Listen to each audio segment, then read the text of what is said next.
Hey everybody, it's Justice for Comics. It is Saturday, January 6th, and it is time to review the CBSI Hot 10 list. This list comes out every Friday evening, and we're going to take a good look at it here, see what's on there. Some books that have come out recently that I've talked about on the channel. So, yeah, let's take a look at it here. We'll start off with the honorable mentions.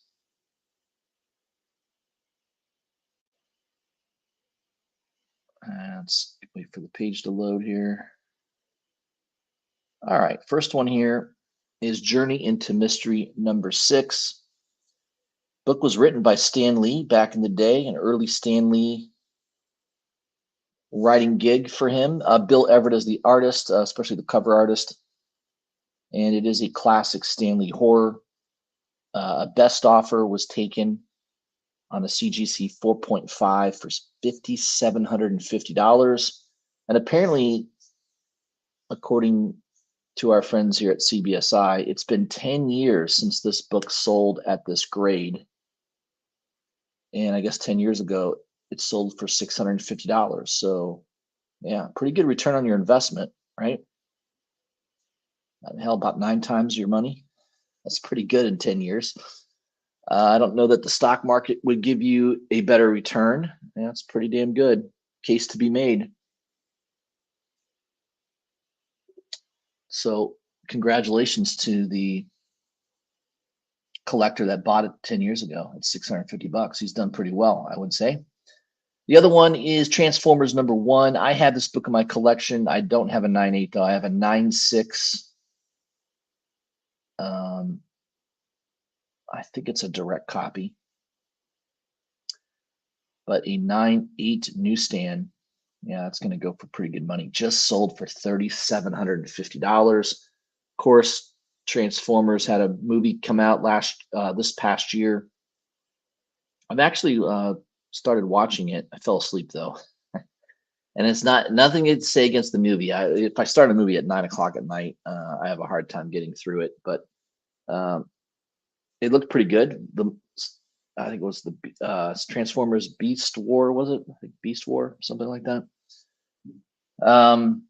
Yeah, Transformers is just one of those cultural phenomenons that G.I. Joe, Transformers, Teenage Mutant Ninja Turtles, definitely if you're a kid from the 1980s like I was, you remember watching the cartoons, collecting the figures. I had some of the figures. I always wanted an Optimus Prime, but it was always expensive. I think it was probably like $50 back in the day, which was a lot of money back in the 1980s for a toy, when most of the toys were probably $8 to $10.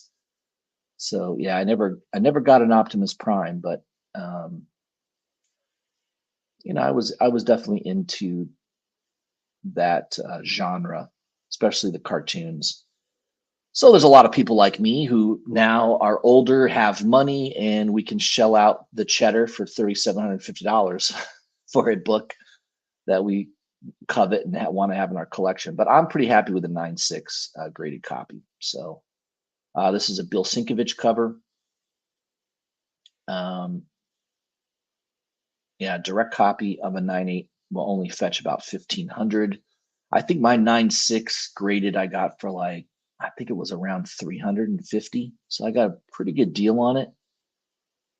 I don't know. Is there a massive difference between $3,750 and a $350 book? If you look at the cover, both of the books, they look pretty similar. Obviously, the newsstand's much more rare. But I don't know that it's worth 10 times that amount. That seems a little ridiculous. But hey, like I said, kids from the 80s are now middle-aged adults who have money, and I have no problem spending that kind of money on a book they've always wanted. I'd like to comment by Peter here. Personally, I'll take the Spidey head with the extra $2,000 over the barcode.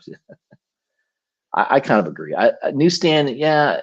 I mean, if you can get a newsstand for cheap, like I have a ASM 300 newsstand that I got for very little over what the direct copy was at the time that I bought it. So it was worth getting the newsstand. But yeah, spending $2,000 more seems a little ridiculous. But hey, to each his own. Number 10 on our list is Shazam number 7. I highlighted this book a couple weeks ago on New Comic Book Day. Every Wednesday I do a live stream video highlighting the books that are coming out the following Wednesday. I did highlight this book as being one of the covers that I really liked by Nakayama. It is a 1 in 25. I was able to pick it up from Midtown, I think around $30. I was able to also get it from another website for 24.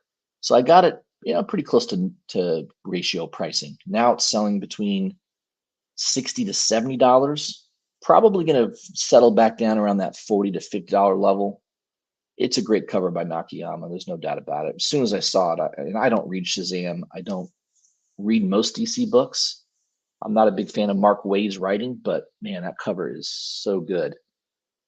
So yeah, I picked it up for close to ratio, and I would recommend picking it up if you find it near ratio. I wouldn't pay the $40 or $50 or $60 that it might be going for on eBay at the moment.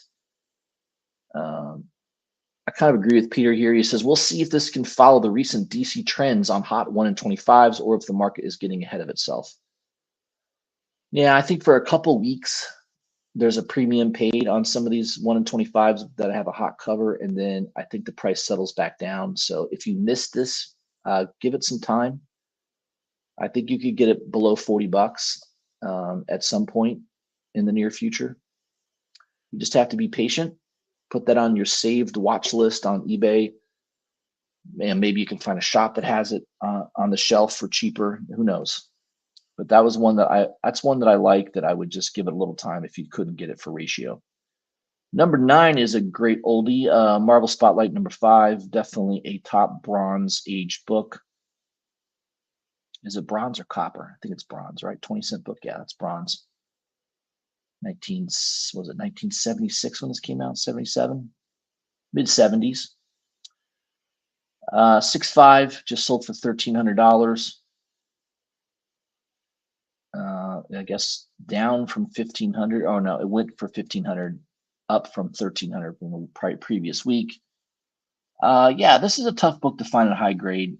Mid grade is definitely a little bit more affordable. High grade is going to be several thousand, probably $5-6 grand for anything above a 9.0 probably.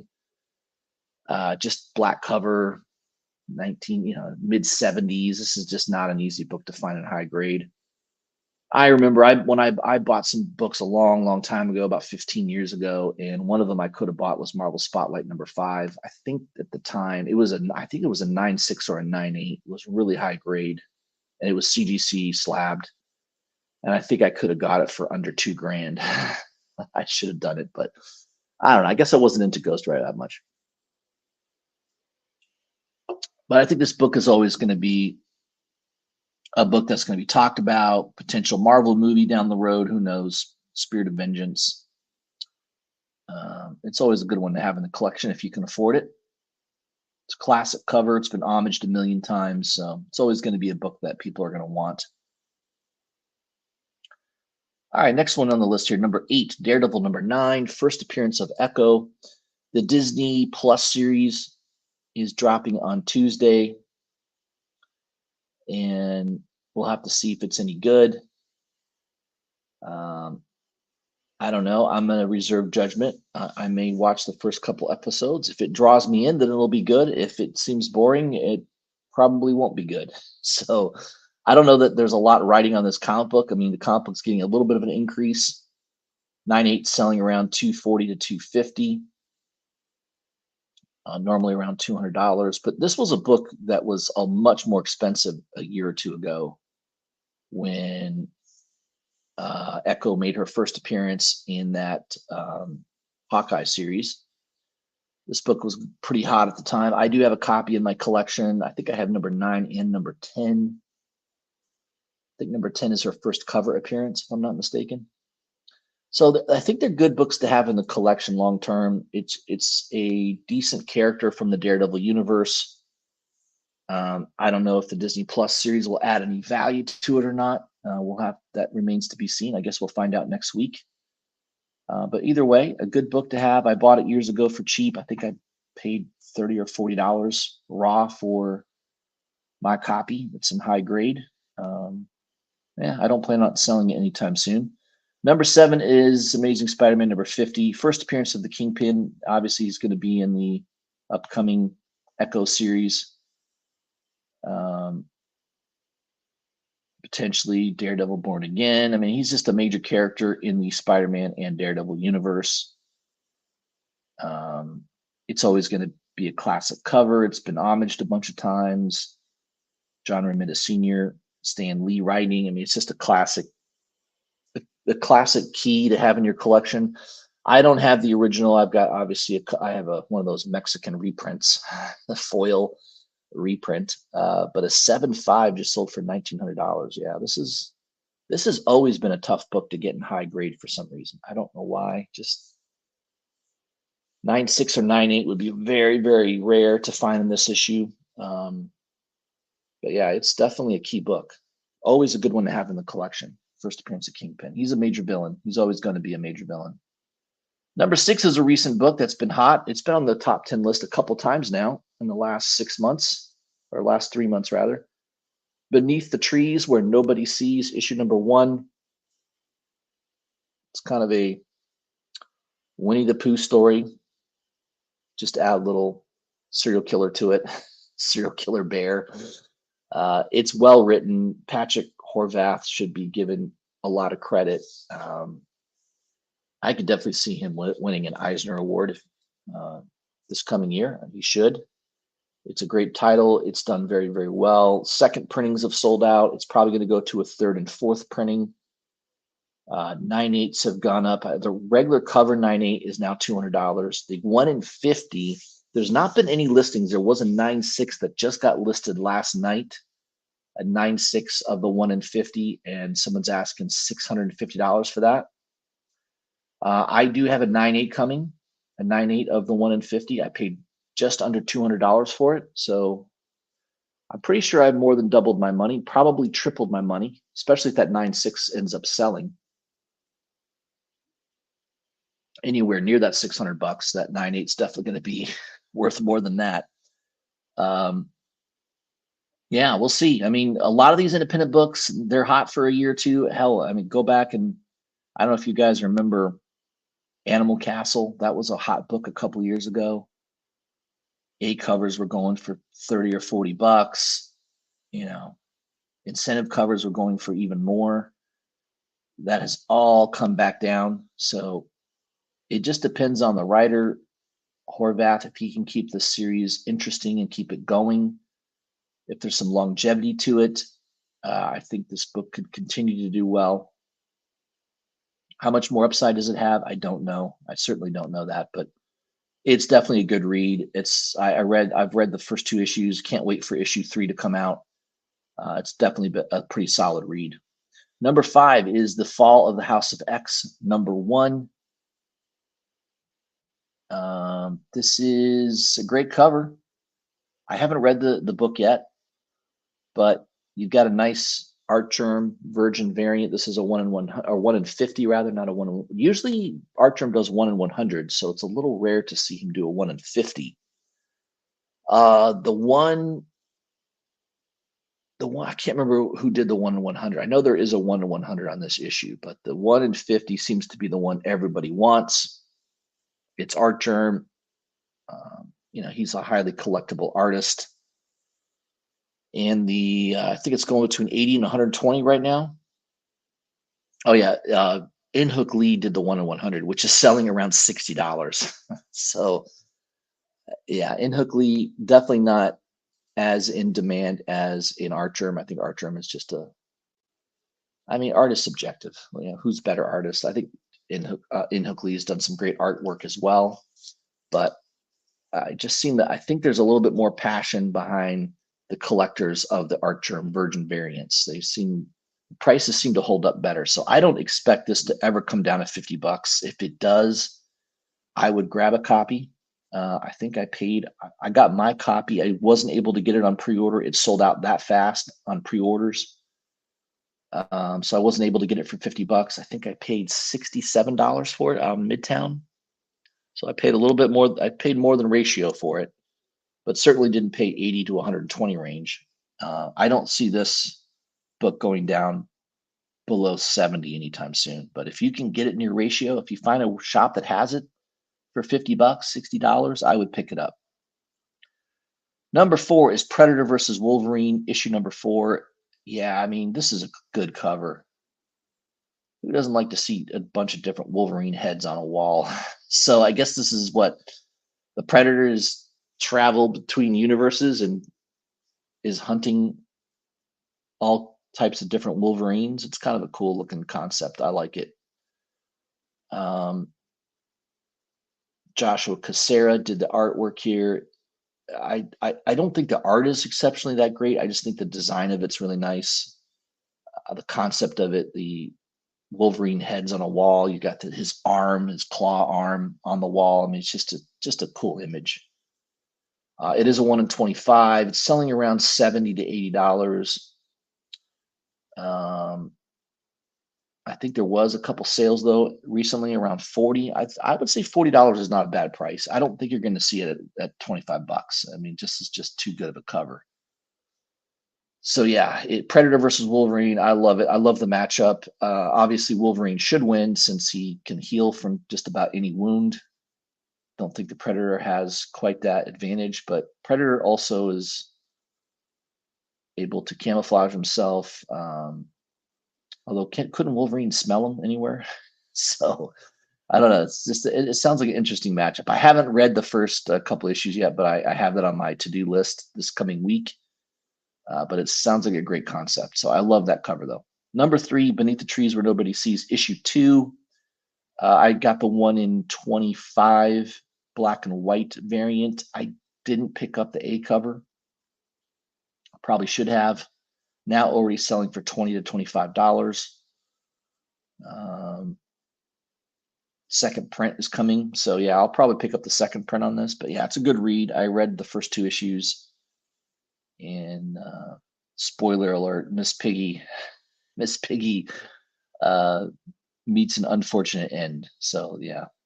Seems like every issue, I think there'll be somebody new that's been killed. So I'm definitely looking forward to the 3rd issue, but definitely recommend that series. Number 2 is a classic, Godzilla #1. This book came out in 1978, 1979. King of the Monsters. I've got 2 copies in my collection. I bought them several years ago. Classic Herb Trimp artwork. Just a good cover. Very recognizable. I love the red and yellow. It's just the artwork and the colors just pop on this. Very fine copies are going between $70 to $100 now, and 9.8 hitting $588. That's amazing. I remember just a year ago you could get a 9.8 in this for probably $250 to $300. So almost doubled since then. Amazing. That new Godzilla movie, Godzilla -1, is being well received. I haven't seen it yet. As soon as it comes out to streaming, I'll probably watch it. I'm interested in it. Yeah, but I'm glad the Godzilla books are moving. It's definitely a good one to have in the collection. And number 1 is Kid Venom Origins #1. This is the 1 per store variant. I passed on this. I was at Graham Crackers had one for $30. I had it in my cart and I didn't end up buying it. I guess I probably should have. It's selling around $40 to $50 now. It is a cool cover. It's got definitely an anime style of art to it. It's polybagged. It's kind of reminiscent of that Wolverine 37 promo that Capullo did. I don't think there's anything significant with the comic. There's no first appearances or Kid Venom's first appearance is I think it's Edge of Spider-Verse, one of the Edge of Spider-Verse issues. So this is not his first appearance. Maybe more of an origin story, I suppose. But in fact, it's called Kid Venom Origins, so I'm assuming it's an origin story. But it's a book right now that people, I don't know that it deserves a number one spot. I think I would have put that Predator versus Wolverine or that Fall of X as a number one spot. But hey, it's okay. Overall, I definitely like the list. I think it was well done by Peter here.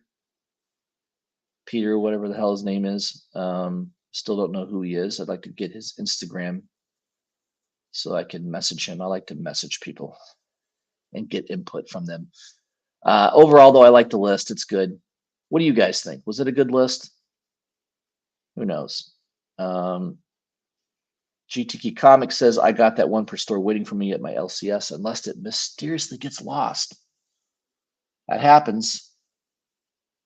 Shops do that. Luis Ramirez is stopping in to say hi. So I do these as live streams. I know most of you watch this in replay later on the video, but just wanted to get that out here today. Another hot 10 list. Some good books on there. Not bad. I liked them. I just don't agree with Kid Venom being the number one spot, but hey, maybe that's the one everyone's talking about right now. I could be wrong about that. All right, guys, that's all I had for you. It's Saturday. Hopefully all of you are having a great weekend so far. I plan on having a Wednesday New Comic Book Day video this coming week, so stay tuned for that. Hopefully there'll be some interesting books to talk about, and I hope you all have a great weekend, and I'll see you soon.